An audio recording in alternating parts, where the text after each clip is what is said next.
네, 오늘 하나님이 우리들에게 주시는 말씀 야고보서 1장 2절에서 4절입니다.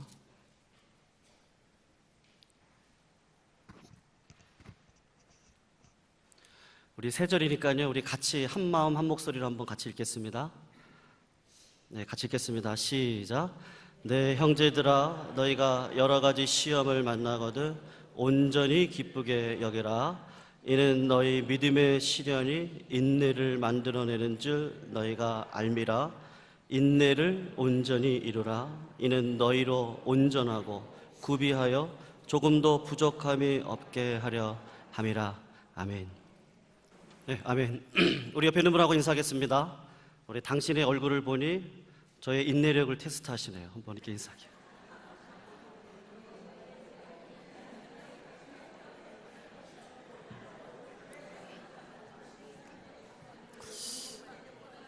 다시 인사할게요. 당신의 얼굴을 보니 너무 예쁘시고 잘생기셨습니다.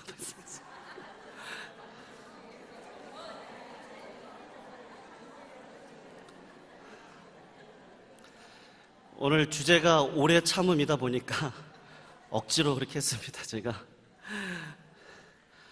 제가 매월 첫째 주면 이렇게 말씀을 우리 성도님들과 함께 나눌 수 있게 되었는데 성령의 열매 오늘 네 번째 시간이거든요.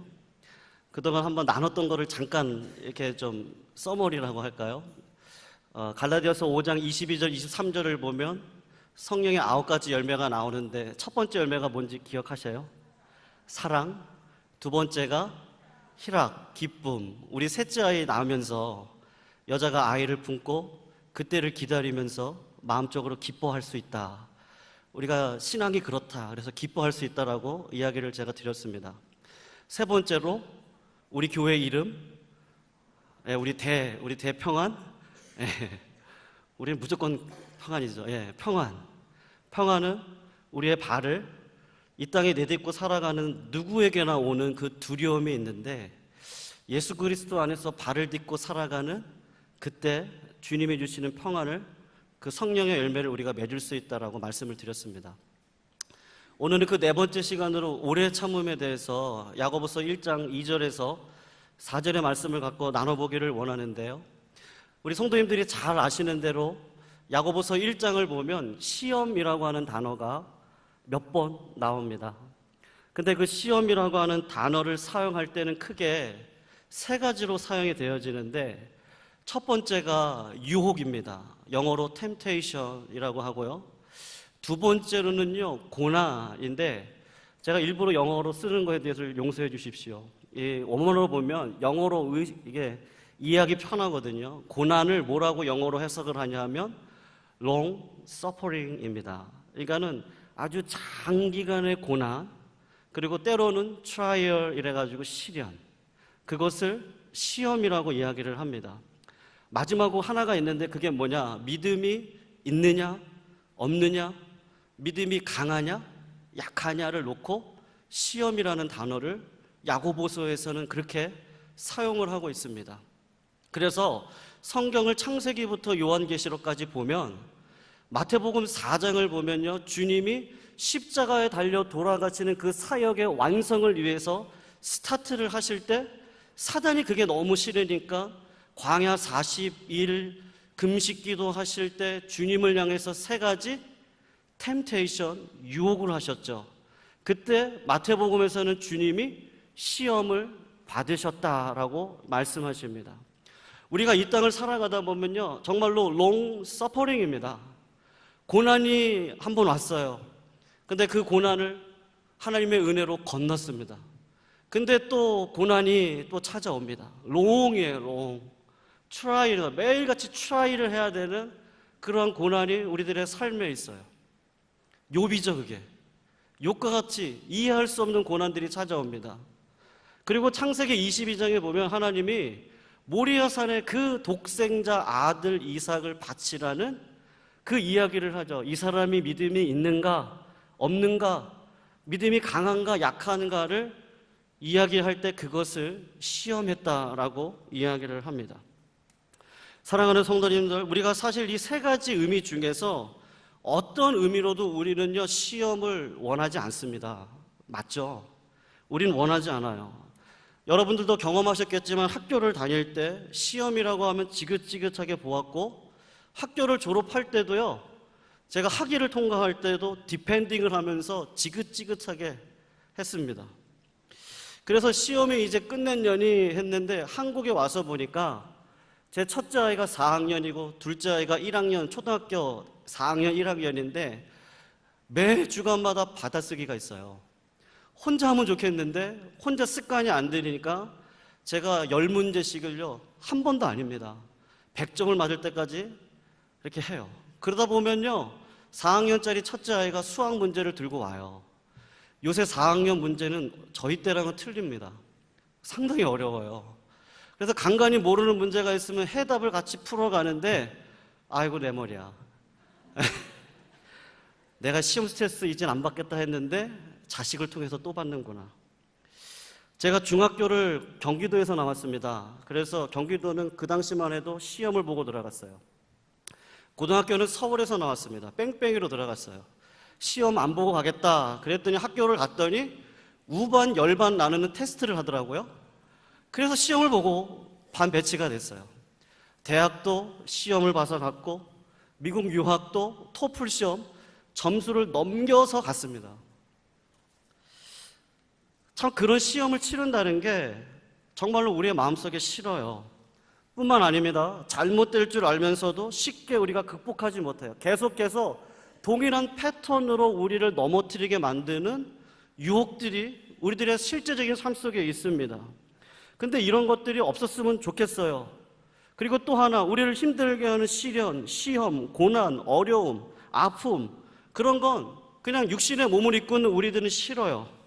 그런 시험들 그냥 감당하기도 버겁고 벅찬데 성경은 오늘 뭐라고 얘기하냐면요.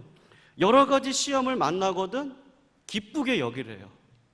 근데 그냥 기쁘게 여기는 게 아닙니다. 2절을 한번 보셔요. 뭐라고 하자면요. 내 형제들아 너희가 여러 가지 시험을 만나거든 기쁘게 여겨라가 아니라요. 온전히 토랄리 기쁘게 여기라고 말씀을 하고 있습니다. 사랑하는 성도님들, 시련을 당하고 정말로 우리가 100% 온전히 기쁘다고 말할 수 있습니까? 어떠세요? 저는 사회적인 지위가 목사입니다. 그리고 우리 성도님들도 동일한 저랑 신앙 고백을 하시죠. 그 신앙 고백 때문에 고난과 시련을 당하면 우리는 의도적으로 담담해지려고 그러고 의도적으로 억지로 한번 참아보려고 해요. 그게 가능할지 모르겠는데 그 신앙인이라고 하는 것 때문에 막 참아보려고 해요. 어릴 적에 그랬거든요. 막 참아보려고 했는데 이게 참는다고 해서 참아지는 게 아니더라고요. 그러니까요, 나에게 이런 시련을 주시니까 하나님 감사합니다. 내가 이런 시련을 통해서 이루어질 것 생각하니까 정말로 정말로 감사하네요 라고 우리는 그렇게 말할 수 있는 사람은 단 한 사람도 없습니다. 그런데 이런 경우는 혹 가능할 수 있을 것 같아요. 이 세상에서 고난을 많이 당한 사람에게 하나님께서요 상급을 많이 주신다면 기뻐할 수 있을 것 같아요. 지금은 고난을 받고 있습니다. 하나님께서 그 고난 받고 있는 사람들이 그 고난만 잘 패스하면요 내 자녀 결혼도 시켜주시고 좋은 대학도 가게 해주시고요 그 고난만 잘 통과를 하면요 병도 없게 무병장수해서 죽음도 그냥 잠자는 것처럼 가게 해주시고요 그 고난만 잘 통과를 하면 좋은 집에서 살게 해주시고 부자가 되게 해주신다고 한다면요 그러면 기뻐할 수 있을 것 같아요. 이해할 수 있을 것 같아요. 그리고 고난받는 사람들에게 후세 사람들이 잘 대접해 준다거나 오랫동안 존경을 하고 기억을 해준다면요 하나님 저 그 고난요 제가 받아들일 수 있습니다. 제 때 고생하고 제 자식 때 크게 될 수 있다면 하나님 저 그 고난 받을게요. 기뻐할 수 있을 것 같아요. 그런 믿음이 있다면. 그런데 삶의 실제는 안 그렇습니다. 솔직히 이 땅에서 고난을 많이 받으면 사람들이 뭐라고 하죠? 저주받았답니다. 말은 안 하죠. 교회에서도 그런 경우가 있어요. 말은 안 합니다. 근데 뭔가 있었을 거야. 하나님 앞에 죄를 범했기 때문에 그런 거지. 저주받았어. 수군거리기가 십상이고 잘하면 동정받습니다. 그렇게 힘들고 고된 날 살아서 안 됐네. 그래 내가 같이 울어야지 하는데요. 거기까지예요. 우리가 할 수 있는 건 거기까지입니다. 남아있는 당사자는요. 그 고난은 그 현실 그대로 남아 있습니다. 아니 그냥 핍박받고 순교당해서 어려움 하나, 그냥 손 하나 읽고요, 제가 발 하나 잃었어요.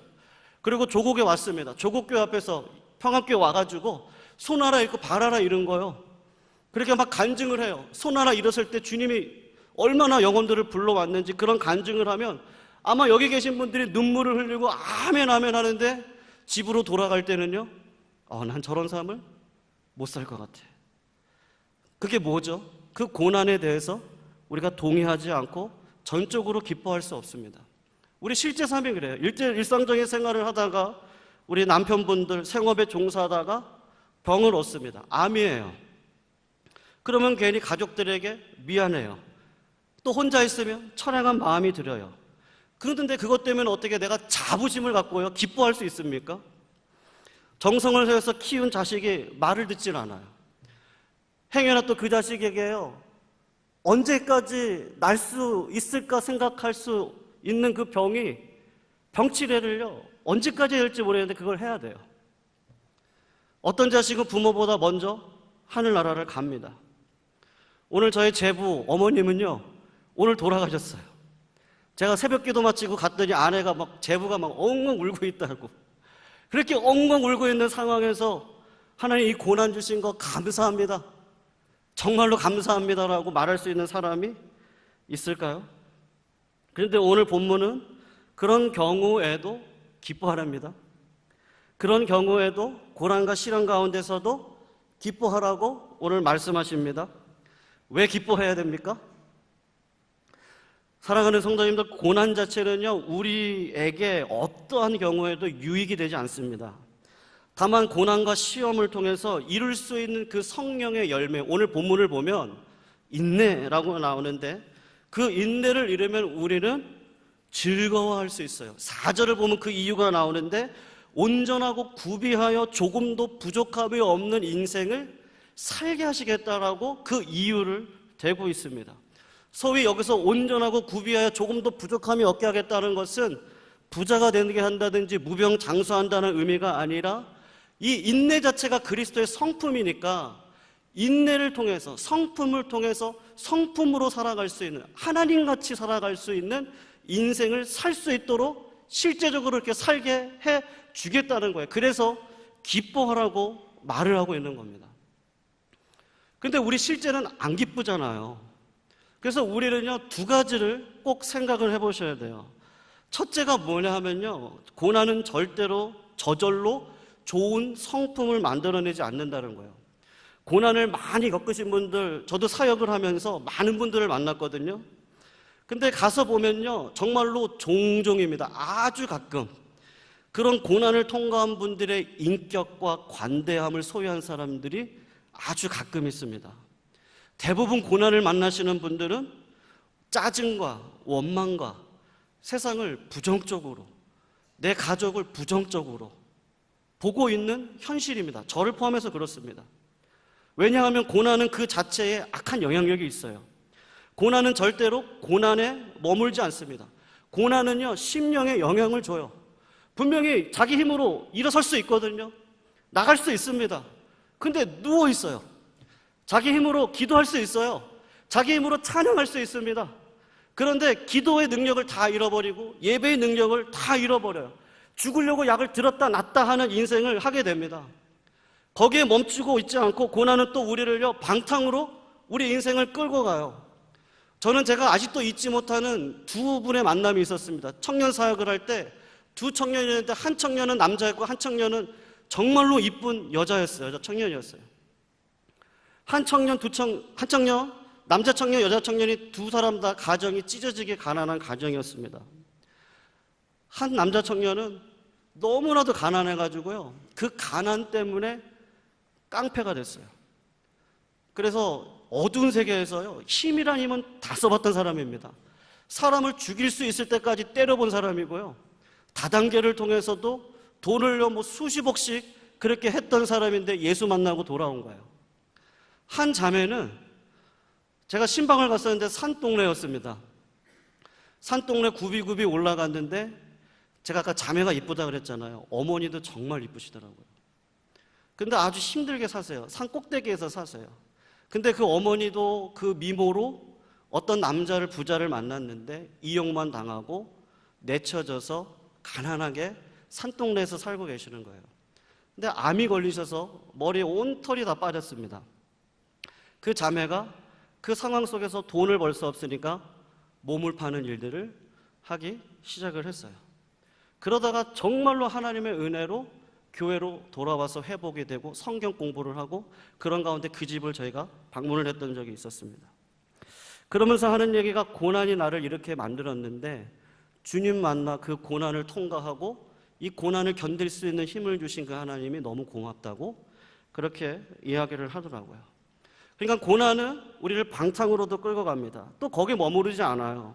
자신에게 고난을 주는 악한 사람들이 우리 주변에 있습니다. 회사가 됐던, 교회가 됐던, 어디가 됐던요, 가정이 됐던 나를 악하게 만들려고 하는 악한 사람이 존재합니다. 너무나 이기적이에요. 어떻게 자기만 아는지. 참 저런 사람 하나님 왜 저에게 붙여주셨습니까? 그렇게 하는데 어느 시간이 지나 보면요, 그분의 성품을 사람이 배운 대로 하지 않고 본 대로 하잖아요.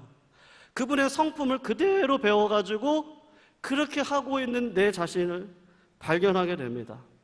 즉 고난 자체가 사람을 온전한 인격으로 만들어내는 것이 아니라 고난을 우리가 잘못 소화할 수밖에 없는 우리들이에요. 그러니까 우리를 더 힘들게 합니다. 이게요, 믿는 자들에게도 동일하게 일어나요. 세상적인 이야기가 아니라 우리 가운데 현실입니다. 그런데 왜 우리 가운데 이런 일이 일어나죠? 3절을 보면 믿음의 시련이라고 하는 단어가 나오는데 이 믿음의 시련은요, 원어적으로 보면 믿음을 확증함, 믿음을 점검함, 믿음을 시험함이라는 테스트를 가리킵니다. 그러니까 고난이 오면요, 이게 믿음의 테스트예요. 근데 한 가지 조심해야 할 것이 무엇이냐면 우리가 자꾸 착각하는 게 하나님이 우리를 자꾸 테스트한다라고 생각을 해요. 그래서 하나님 언제 길을 열어주실 거예요? 오매불망 하나님의 일하심만 놓고 기도합니다.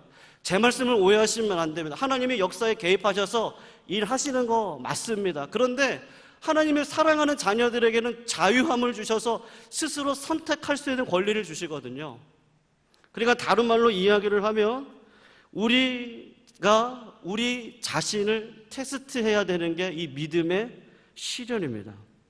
오늘 본문은 하나님이 우리에게 믿음이 있는가 없는가를 시험하시려고 고난을 주는 분이 아니래요. 그걸 우리가 어떻게 알죠? 13절 잠깐 보시겠어요?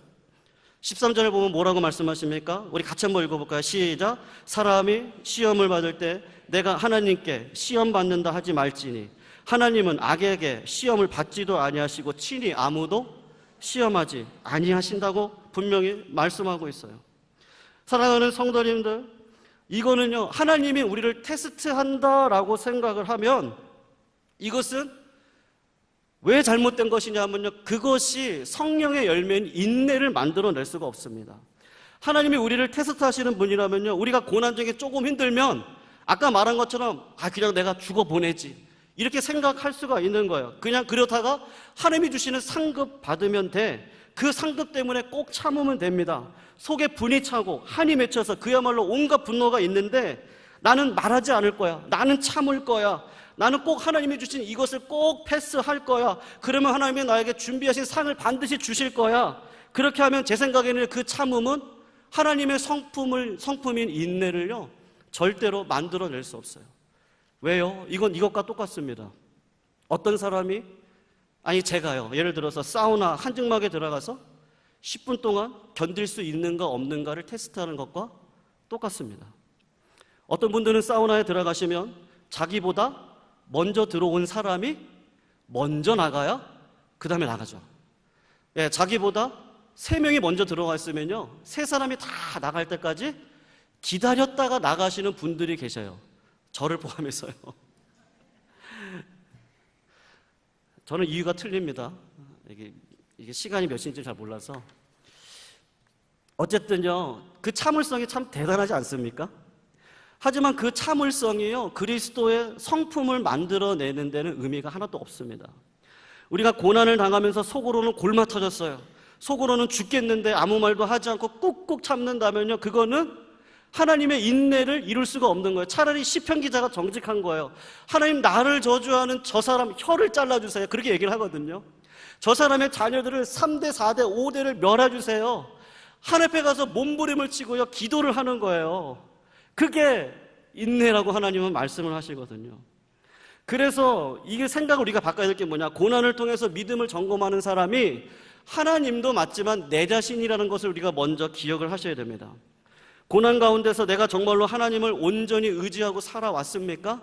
우리 평안교회를 섬기면서요, 내가 태만하게 살아왔던 거 없는지, 내가 하나님의 선하심을 얼마나 온전하게 신뢰하면서 살아왔는지, 우리 교회 생활하고 사람들 만나는데 주변에 어려운 사람들이 있다면 그 사람을 내가 진짜 그냥 지나치는지, 아니면 내가 진짜로 하나님, 이것을 내가 긍휼한 마음으로 진정으로 내가 불쌍히 여기는 마음으로 하고 있는지를요, 고난을 통해서 객관적으로 내 자신의 삶을 돌아보아서 더 어렵고 힘든 시련 가운데서도 그 하나님의 성품, 내 자신의 연약함을 끊임없이 하나님과 곧 교통하고 묵상을 함으로써요, 그때 하나님께서 우리들에게 주시는 열매가 뭐냐면 오래 참음이라고 하는 열매인 것이에요.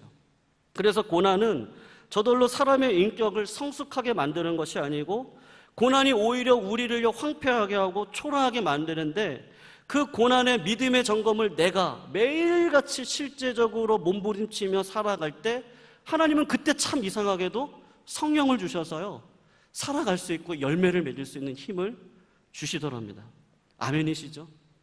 이런 분이 계세요. 콜롬비아 성경대학교의 학장이었던 로버스 맥터킨이라고 하는 분이신데, 이분이 서약을 지킨 사랑이라는 책을 쓰셨습니다. 이분이 1968년부터 1990년까지 콜롬비아 대학교 학장을 하셨던 분이에요. 미국은 나이가 78세가 돼도 본인이 원하면요, 학장을 계속 하실 수 있습니다.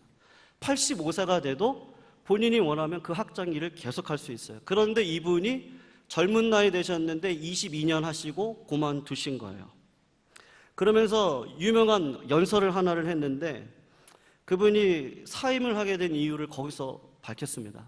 그게 뭐냐 하면, 그동안 9년 동안 자기 아내가 알츠하이머 병, 그 치매죠. 치매를 알아오신 거예요. 9년 동안 병간호도 하면서 학장 일도 같이 하셨던 것이었습니다.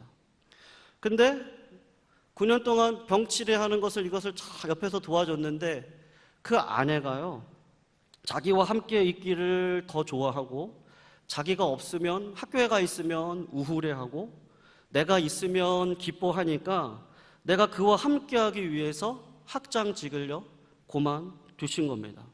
그리고 이분이 그 아내가 세상을 떠날 때까지 13년 동안 병치레를 다 하신 거예요.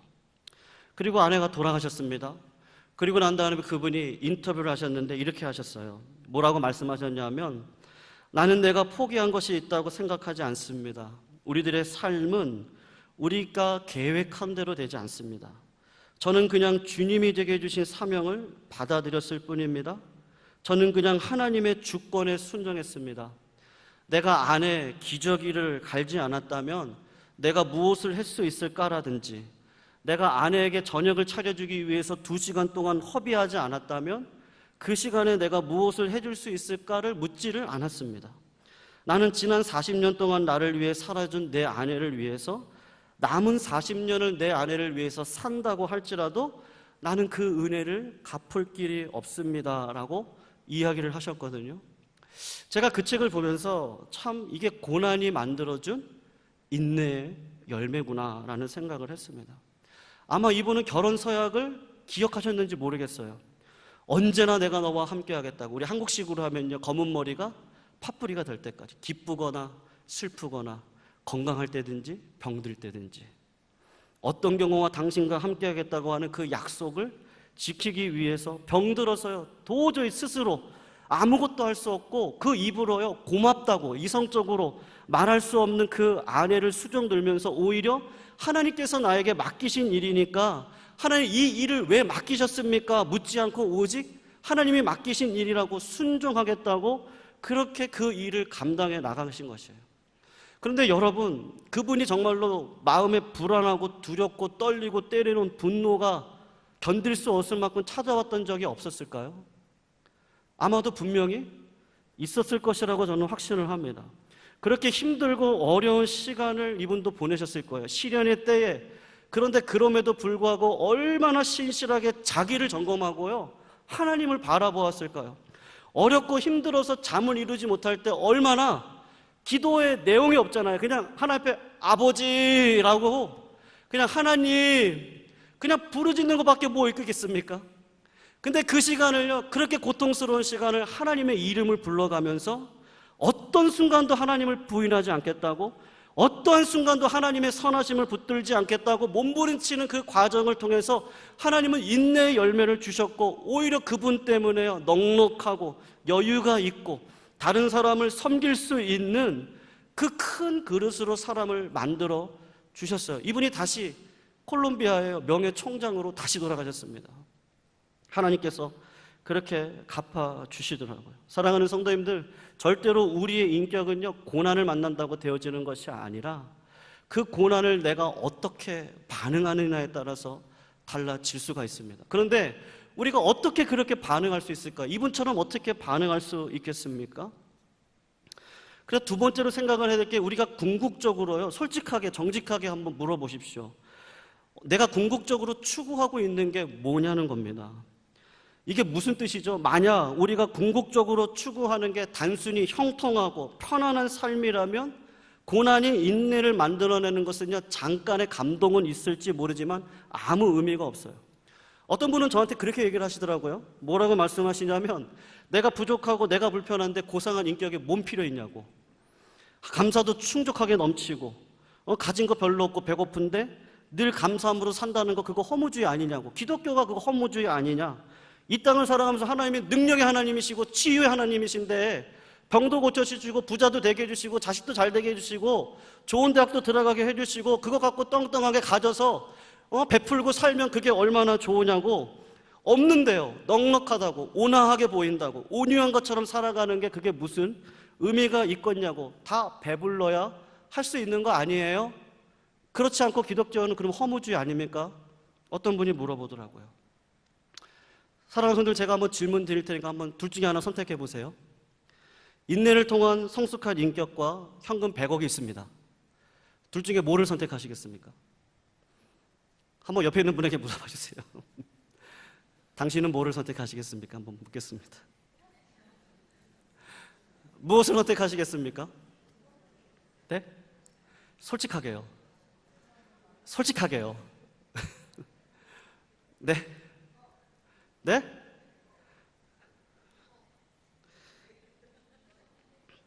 제가 만약에요, 인내를 통한 성숙한 인격을 저는 선택할게요. 그럼 여러분들 속으로 어떻게 생각하시죠? 네? 아, 저 깍쟁이. 저 거짓말쟁이? 예? 목사님, 리얼리. 예, 리얼리. 목사님도 똑같은 인간 아닙니까? 예, 똑같은 인간 아니세요? 연약한 인간의 솔직함은 100억 아니에요? 예? 그렇다면요, 예수 믿고 난 다음에 우리가 말하고 있는 믿음의 도리가 도대체 뭐죠? 어차피 사람 약한 거니까요, 100억도 갖고, 예? 하나님이 주시는 인내, 인품도 가지면 얼마나 좋습니까?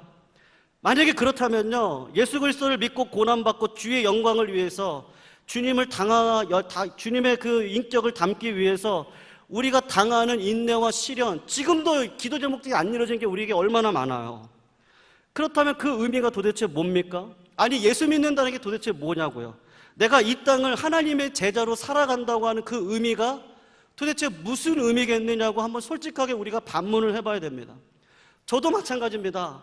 제가 목회자로서요, 좀 더 안락한 곳에서 좀 더 많은 교인들을 데리고 조금 더 편안하게요, 조금 더 목사로서 대접받으면서요, 조금 더 큰 교회, 좀 대형 교회 가가지고 한번 이름도 날려보고요, 제 욕심 안에, 제가 욕망으로 만약에 그렇게 하나님 앞에 내가 기도하고 있다면, 아이, 목사님 맞죠? 목사님 능력 많이 받으셔서 세계를 누비는 부왕사가 되세요. 그렇게만 얘기한다면 어느 정도는 맞을지 모르겠지만, 하나님께서요, 일부러라도 복음을 위해서 저 오지로 떠나가는 선교사님들의 그 의도와 그 의미는 무엇이겠냐는 것입니다. 우리가 그리스도를 닮아가겠다고 하는 것, 우리가 그리스도를 믿음으로 말미암아 성숙해져 간다고 하는 그 의미가 도대체 무슨 의미냐는 거죠. 우리가 이 의미를 제대로 생각하지 않고 하나님 앞에 열심히 씨름하지 않고 그 답을 얻지 않고 그 얻은 답으로 내가 그런 삶을 살아가지 않는다면 너희는 여러 가지 시험을 만나거든 온전히 기쁘게 여기라. 그리하면 인내가 고난이 인내를 이루어서 너를 온전하게 할 것이다라고 하는 그 말은요, 우리에게 아무 의미가 없고 우리는 진짜 기뻐하는 인생을 살아갈 수 없습니다. 왜요? 인내를 이뤄서 뭐를 하겠다는 것입니까? 아픈데요? 자식이 여전히 저러고 있는데요? 무시를 당하는데요? 병들었는데요? 결국은 우리 죽잖아요. 그리고 가난하고요. 근데 그게 너로 성숙한 인격을 이루어서 무엇을 할 수 있느냐는 것이죠. 사랑하는 성도님들, 우리가 우리 부모님을 내가 선택할 수 없듯이 내가 이 땅을, 이 조국교회를, 우리 이 평안교회를요, 내가 선택하지 않고 하나님의 강권하심에 의해서 여기 와가지고 제가 사역을 하는 것처럼 하나님의 하나님 되심이, 하나님의 나의 주인 되심이 믿어지는 거죠. 믿어짐으로 말미암아 아버지가 나의 아버지라는 걸 알고 하나님이 나의 아버지라는 걸, 나는 자녀라는 게 어느 순간 문득 다가와서요, 기도하게 하시고 그때 나타나는 게 뭐냐면요, 인내의 열매입니다. 높은 산이 거친 들이 사막이나 궁궐이나 내 주 예수 모신 것이 그 어디나 하늘나라 할렐루야 찬양하세. 그 시편의 기자가 고백했잖아요. 내가 악인들과 함께 있는 첫날보다 여호와의 궁전에 있는 하루가 더 좋네요. 그 고백만 있을 때 우리는 비천에 처할 수도 있고 풍부에 처할 수도 있고 가난한 가운데서 있을 수 있고 내 자식이 내 마음대로 되지 않을 때, 내가 꿈꿨던 것들이 이루어지지 않을 때, 그 고난 가운데서 부르짖고 나아감에도 불구하고 하나님이 피할 길을 여전히 기다리라고 말씀하실 때 하나님, 제가 참고 나아갈 수 있겠네요. 그 마음이 내 마음속에 불현듯 찾아오기 시작합니다. 그때 저는요, 인내할 수 있습니다. 그때 하나님이 이상하게 힘을 주세요. 성령 충만케 하시고 기도도 하나님 막 시키시고요, 기도 제목도 막 하나님이 주시기도 하시고 막 찬양이 생각나게 하시고 예배가 사모하게 되시고요, 삶에서 있어서 다시 한번 그 다운됐던 모든 것들이 다시 한번 회복이 되기 시작을 하면서요, 높은 산이 거친 들이 초막이나 궁궐이나 내 주 예수 모신 곳이 그 어디나 하늘나라. 이게요, 이 고백을요, 우리 부모님도 하셨지, 우리 믿음의 선배도 이 고백하고 그 힘든 세월을 견뎌 오셨지. 내가 가는 길이 맞는 길이구나. 그래, 오늘 하루도 믿음을 갖고 견디면서 살아가자.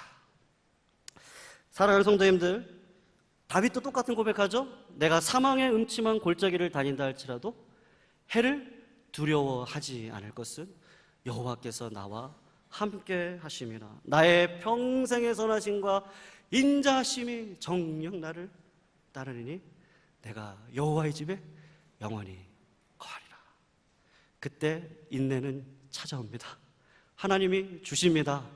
그 인내로 한 주간도 믿음으로, 끝없는 인생이지만 죽음을 통하여서 부활의 경험을 반드시 하실 예수 그리스도를 의지하고 임마누엘 되시는 성령 의지하시고 하루도 믿음으로 살아가시는 믿음의 종들 되시기를 주님의 이름으로 부탁드리겠습니다. 사랑의 하나님, 감사합니다. 정말 힘들고 어려울 때 왜 어려운 시련을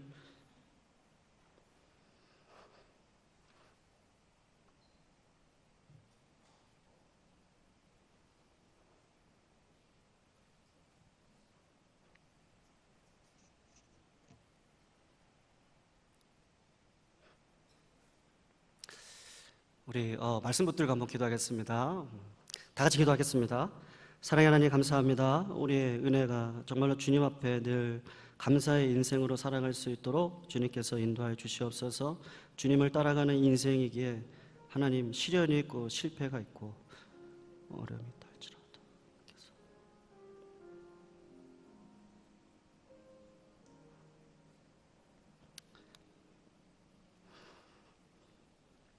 사랑하니 감사합니다. 우리의 실수와 아픔으로 인하여 주님께서 온전히 기뻐 받으시는 산제물로 삼아 주실 줄로 믿습니다. 그것은 다름 아닌 우리 주 예수 그리스도가 우리를 대신하여 모든 고난과 아픔을 대신 지셨기 때문입니다.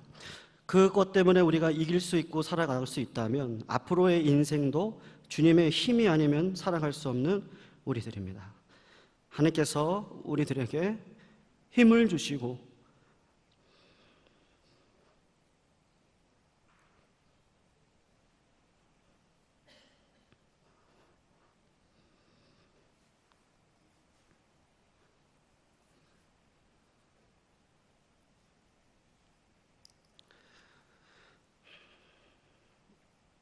능력을 주셔서 하나님 하루하루를 주의 궁전 안에 거하는 그런 믿음의 삶으로 살아갈 수 있도록 인도하여 주시옵소서.